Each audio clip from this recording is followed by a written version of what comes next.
একটু দুধ দেবে? তুই এত ভালো হয়ে গেলি কবে থেকে? নিজে থেকে দুধ খেতে চাইছিস? হ্যাঁ, হ্যাঁ, হ্যাঁ, আমি খাবো।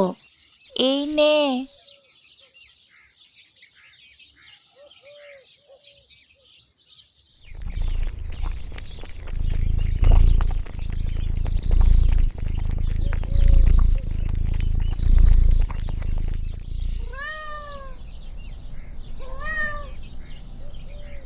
দুধ শেষ হয়ে গেল? মায়ের মা, দাঁড়াও, আমি আরো নিয়ে আসছি। মা, আরো একটু দুধ দাও, খিদে পেয়েছে। আচ্ছা দাঁড়া, মুড়ি দিচ্ছি, ওটা খা। কোথায় যাচ্ছিস? বেড়ালরা মুড়ি খায় না রে। তুমি জানো ওখানে মাওরা থাকে? হ্যাঁ জানি রে। এখন আর দুধ দিতে হবে না ওদের। দুপুরে ভাত আর মাছের কাঁটা দিয়ে আসবি। তুমি খুব ভালো মা।